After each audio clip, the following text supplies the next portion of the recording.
Paul George is one of the best two-way players in the NBA today and has been the mainstay of the Indiana Pacers for many years now.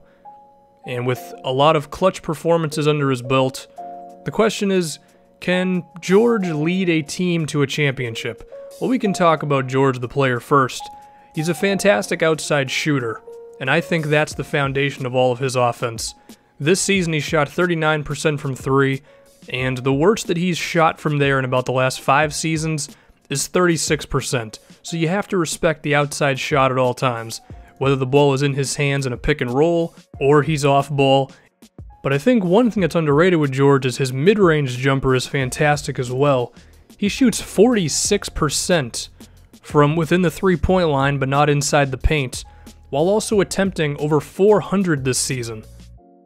So you could say that George has quietly been one of the best shooters in the league for quite a time now. But of course, he's more than just that. PG has gotten a lot of comparisons to Tracy McGrady for his position, the small forward or the shooting guard spot, and in today's NBA, sometimes he can play the small ball 4.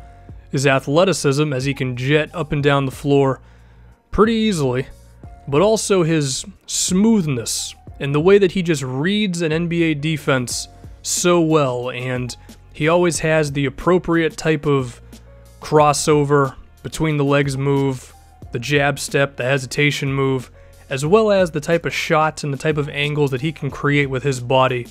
It almost looks effortless how easily he can get to the rim, but in reality, the guy defending him has no chance of staying in front of him. So he's a massively talented offensive player. But what I like about Paul George the most is how he rises up in the biggest moments, and we can look at just the games that he has had against LeBron James, a player who respects Paul George and shows it any opportunity he has. Lately, whenever PG's been going up against LeBron, he has not been afraid whatsoever. I mean, you can see throughout this footage, he's going to have LeBron defending him one-on-one, and some guys may get intimidated by that, or they may play a bit more conservative. It seems like Paul George actually gets more aggressive. It seems like he really fiends for the moment when another great player is matched up against him, and he just wants to prove that he's the guy. And this is the type of dude who I want on my team, and this is the type of guy who I believe could potentially be someone who can lead a team, someone who in a big moment just says, give me the damn ball, I don't care who's defending me, I don't care who's in front of me, they can't defend me. I mean, you're seeing here, just in these 2 games against the Cavaliers that just happened, even though the Pacers are down 2-0, Game 1, Paul George, 29 points, 7 assists, 5 rebounds. Game 2, 32 points, 7 assists, 8 boards. The guy just shows up in the big moments. And we've seen him push LeBron James to in Game 7, back when the Pacers had a completely different crop of guys. We've also seen him nearly defeat the Toronto Raptors single-handedly in last season's playoffs. If he had one other guy who could create his own shot, that might have been a different scenario. And we'll touch on his situation with the Pacers here. Does he have the right teammates around him to lead these guys to a championship, or does he have to be in a different situation? Or can the Pacers get the talent necessary for Paul to really have a chance at a title? Now this play right here kind of personifies just the Pacers situation, you know? He really wanted the last shot. CJ Miles could have gotten it back to him, and it just didn't happen. I also didn't really love the play call from Nate McMillan. There wasn't a lot of spacing there. It made it pretty easy for LeBron to double off of Lance Stevenson. And you'll also see from this play here, the big guy Miles Turner, who I believe could develop into that other star.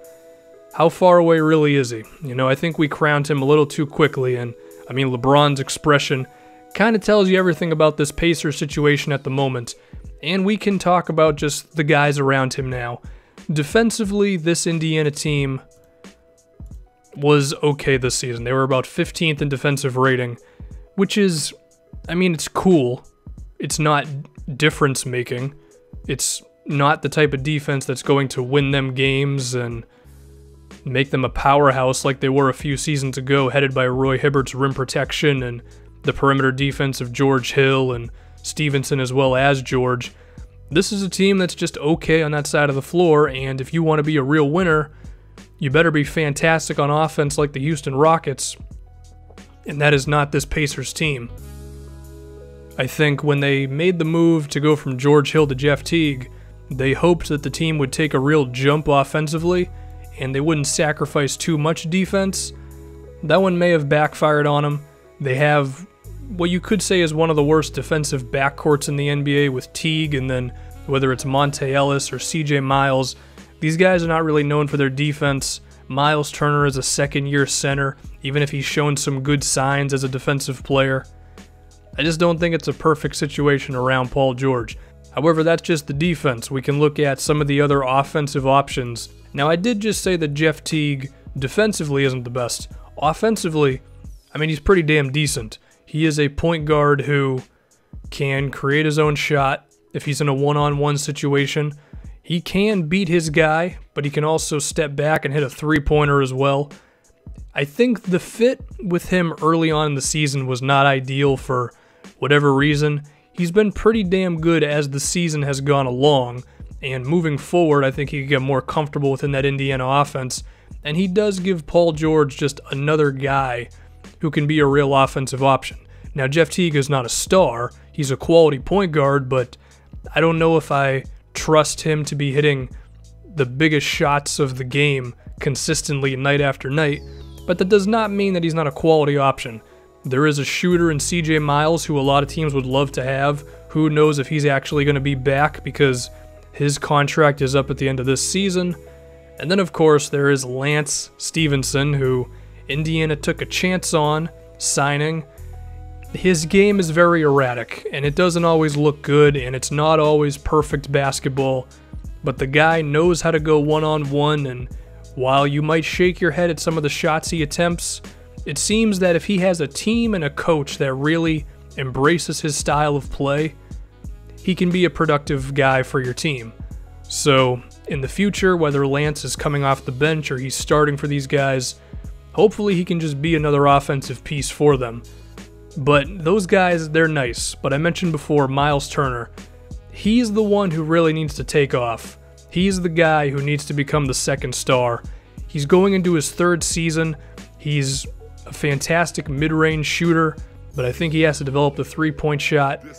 But the thing is, he doesn't have too much time left because Paul George's contract, there's not too much left on it, and he might be saying to himself, this team around me is simply not good enough. You guys might want to trade me, because if you don't, there's a decent chance that I'm going to leave in free agency. That's a situation that Indiana, they're going to have to come to a tough decision. Do they ride it all the way out and hope he re-signs, or do they trade him now so they can at least guarantee themselves something? I don't know, but I think Paul George is a big-time player, and he does not have the perfect opportunity to show it.